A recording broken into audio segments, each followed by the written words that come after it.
हरे कृष्ण। ईस्वी सन 1486 का वर्ष माघ पूर्णिमा और संध्या की वेला पर चंद्र ग्रहण लगा हुआ था। चारों ओर लोग हरि के नाम का जोर जोर से उच्चारण करते हुए पवित्र गंगा नदी में स्नान कर रहे थे। और उस समय पश्चिम बंगाल के नदिया ग्राम में भगवान के शुद्ध भक्त तथा परम वैष्णव ब्राह्मण श्री जगन्नाथ मिश्र और सची देवी के जीवन आकाश में एक अद्भुत तथा दिव्य चंद्रमा का बाल रूप में उदय हुआ, जिन्हें हम श्री चैतन्य महाप्रभु के नाम से जानते हैं। श्रीमद् भागवतम के 11वें स्कंद और 5वें अध्याय के 32वें श्लोक में कहा गया है, कलयुग में बुद्धिमान व्यक्ति ईश्वर के उस अवतार की पूजा करने के लिए सामूहिक संकीर्तन करते हैं जो निरंतर कृष्ण नाम का गायन करते हैं। यद्यपि उनका वर्ण श्याम नहीं है, परंतु वो पूर्ण पुरुषोत्तम स्वयं श्री कृष्ण ही हैं। वो सदैव अपनी साथियों, आयुधों और निजी पार्षदों के संग रहते हैं। अब तो ये स्पष्ट है कि स्वयं भगवान श्री कृष्ण ने कलयुग के जीवों का उद्धार करने के लिए श्रीमती राधा रानी के भाव को अंगीकार करते हुए श्री चैतन्य महाप्रभु के रूप में अवतार धारण किया था।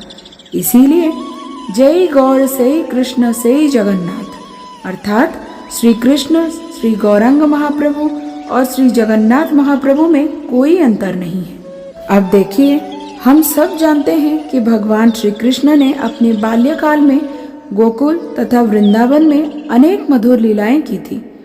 तो क्या जब वे श्री चैतन्य महाप्रभु के रूप में इस धरातल पर प्रकट होते हैं, तब भी वो ऐसे नटखट लीलाएं करते हैं? जी हाँ, भगवान तो सदैव भगवान ही रहेंगे ना।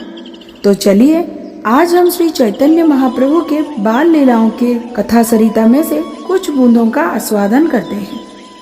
श्री चैतन्य महाप्रभु का बचपन का नाम निमाई था। बाल्यावस्था में निमाई बड़े बड़े आंसू को गिराते हुए रोते थे, और जब सची माता और आसपास की औरतें भगवान श्री हरि के नाम का उच्चारण करते हुए हरि हरि हरि हरि ऐसे बोलती थी, तो उनके चंद्रमा से मुखमंडल पर मधुर से मुस्कान आ जाती, क्योंकि उनका वर्ण पिघले हुए सोने के रंग जैसा गौर था और वो हरि के नाम से अत्यधिक प्रसन्न हो जाते थे। इसीलिए उन्हें गौर हरि के नाम से भी लोग बुलाते थे। अब देखिए, एक दिन क्या हुआ कि छोटे से निमाई ने अपने घुटनों पर चलना प्रारंभ ही किया था कि तभी एक दिन सची माता की नजरों से छूटकर निमाई आ गए घर से बाहर, यानी कि बरामदा में। तभी वहां पर एक बड़ा सा सांप घूम रहा था। छोटे से निमाई ने हंसते हुए उस सांप को पकड़ लिया और उस सांप ने भी बड़ी ही प्रसन्नता से निमाई को चारों तरफ से लपेट लिया। अब निमाई तो बड़े आराम से उस सांप के ऊपर लेट गए, जैसे भगवान श्री विष्णु वैकुंठ लोक में शेषनाग पर शयन करते हैं, बिल्कुल वैसे ही। परंतु जब आसपास के लोगों ने ये दृश्य देखा, वो सब बहुत घबरा गए और सची माता के तो मानो प्राण ही निकल रहे थे। अनंतनाग के रूप में आए हुए उस सांप ने जब देखा कि सची माता और आसपास के अन्य लोग भयभीत हो रहे हैं, तो वो उसी क्षण चुपचाप वहां से चले गए और सभी लोग आश्वस्त हुए। इस प्रकार भगवान ने बाल्यकाल में ही अपने वास्तविक पहचान को प्रकट कर दिया था। उसके बाद एक दिन क्या होता है कि नन्हे से निमाई अपने घर के आंगन में खेल रहे थे। द्वापर युग में जैसे मैया यशोदा कृष्ण को अनेक आभूषणों से अलंकृत करके रखती थी, ठीक वैसे ही सची माता ने भी अपनी छोटे से निमाई को अनेक आभूषणों से सजाकर बिठाया था। जैसे ही वो थोड़ी देर इधर उधर हुई, तो वहां पर दो चोर आ गए। अब नन्हे निमाई के शरीर पर सुंदर आभूषणों को देखकर एक चोर ने दूसरे चोर से कहा, अरे अरे, जरा इस बालक को तो देखो, कितने सुंदर आभूषण पहना है इसने। यदि हम किसी तरह से इस बालक को अपने साथ ले जाएं, तो इसके सारे आभूषण हमें प्राप्त हो सकते हैं और फिर हम माला माल हो सकते हैं। ये सुनकर दूसरे चोर ने कहा, हाँ हाँ, तुम बिल्कुल सही बोल रहे हो। तो चलो एक काम करते हैं, मैं ये मिठाई दिखाकर इस नन्हे से बालक को अपनी ओर बुलाने की कोशिश करता हूँ। जैसे ही वो हमारे पास आएगा, तो तुम उसे उठा लेना और फिर हम उसे लेकर बहुत दूर जंगल में चले जाएंगे। इस प्रकार की योजना बनाने के बाद दोनों चोर पहुँच गए निमाई के रूप में बैठे हुए माखन चोर के पास। उन्हें ये थोड़ा ही पता था कि जिसको चुराने वो जा रहे हैं वो स्वयं सबके चित्त को चुराने वाले सबसे बड़े चित्त चोर हैं। तो दोनों ने किसी प्रकार निमाई को वहां से उठा लिया और फिर वहां से भागने लगे। दौड़ते दौड़ते वो दो चोर बहुत दूर चले गए। फिर दोनों ने सोचा, आखिरकार हम इस बालक को उठाकर लाने में सफल हुए, अब हम इसके आभूषण उतार लेते हैं। ये सोचकर जैसे ही उन्होंने निमाई को अपने कंधे से उतारा तो उन्होंने देखा, अरे ये तो वही जगह है जहाँ से हमने इस बालक को उठाया था। दोनों को ये समझ में नहीं आ रहा था कि ये चमत्कार हुआ तो हुआ कैसे। अर्थात दोनों चोरों ने निमाई को उठाकर घूम फिर कर दौड़ते भागते हुए फिर से जगन्नाथ मिश्र जी के आंगन में ही पहुंच गए थे। जब उन दोनों को इस सत्य के बारे में पता चला तो वो दोनों हंसते हुए निमाई को वही छोड़कर भाग गए। इधर बहुत समय से निमाई को ना देखकर घबराई हुई सची माता जैसे ही निमाई को देखती हैं, तुरंत भागकर उन्हें गले लगा लेती है। धीरे धीरे ऐसे ही समय का चक्र घूमता रहा। अब निमाई थोड़े से बड़े हो चुके थे। एक दिन एक ब्राह्मण अनेक तीर्थ स्थानों का यात्रा करते हुए घूमते घूमते नवद्वीप में आ पहुंचे थे। जब उन्होंने श्री जगन्नाथ मिश्र के बारे में सुना तो उन्होंने ये निश्चय किया कि आज की रात वो श्री जगन्नाथ मिश्र के घर में ही बिताएंगे। दोस्तों, ये ब्राह्मण जो थे वो भगवान श्री कृष्ण के परम भक्त थे। उनका एक नियम था कि जब तक वो अपने गोपाल के विग्रह को स्वयं भोग बनाकर अर्पित नहीं करेंगे, वो स्वयं भी भोजन नहीं करेंगे। इसीलिए ब्राह्मण की याचना पर श्री जगन्नाथ मिश्र ने उनके लिए सारी व्यवस्था कर दी, जैसे कि वो भोजन पका सके।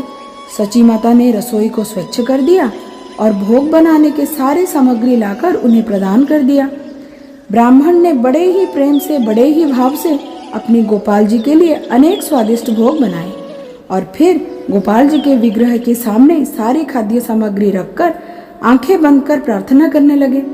अब देखिए, इस तरफ जैसे ही उन्होंने भगवान को भोग अर्पित करके प्रार्थना करना शुरू किया तो इधर नन्हे से निमाई वहां आ गए और उन्होंने सारा वो भोग खा लिया। ये देखकर उस ब्राह्मण को थोड़ा सा आश्चर्य हुआ और साथ में बुरा भी लगा कि अरे, इस बालक ने गोपाल जी का भोग झूठा कर दिया।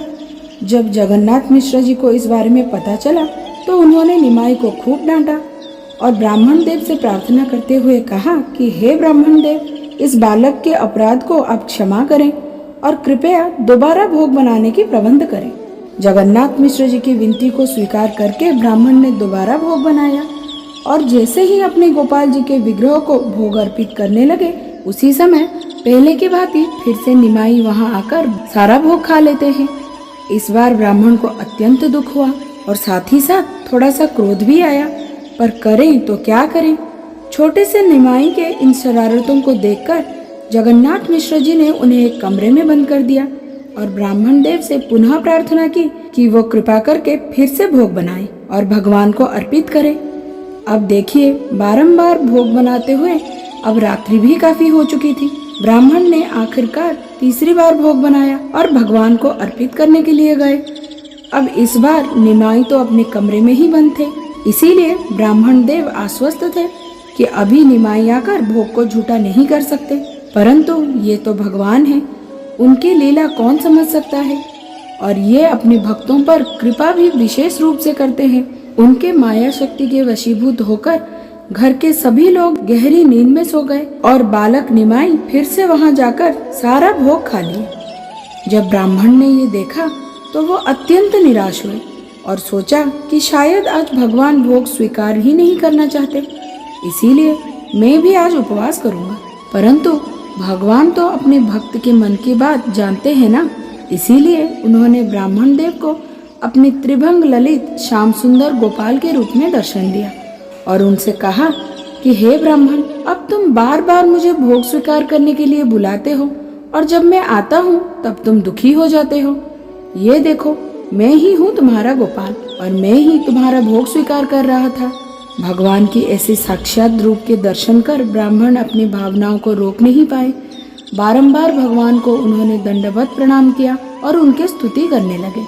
उसके बाद भगवान ने उन ब्राह्मण से कहा कि इस रहस्य को किसी के भी सामने उजागर ना करें और इसी क्षण वहां से चले जाएं। भगवान की आज्ञा को शिरोधार्य करते हुए ब्राह्मण तुरंत ही वहां से चले जाते हैं। इस प्रकार अपनी दिव्य लीलाओं के दौरान नवद्वीप के लोगों को आनंद प्रदान करते हुए श्री चैतन्य महाप्रभु ने आगे चलकर कलयुग के धर्म संकीर्तन यज्ञ का प्रारंभ किया और इस विश्व के जन जन को शुद्ध कृष्ण प्रेम की अमूल्य संपत्ति प्रदान की। तो चलिए श्री कृष्ण चैतन्य महाप्रभु के चरण कमलों पर हम प्रार्थना करते हैं कि वो हमें अपनी विशेष कृपा प्रदान करें और हम श्री श्री राधा माधव की विशुद्ध प्रेम भक्ति को प्राप्त करने के मार्ग में अग्रसर हो सकें। हरे कृष्ण।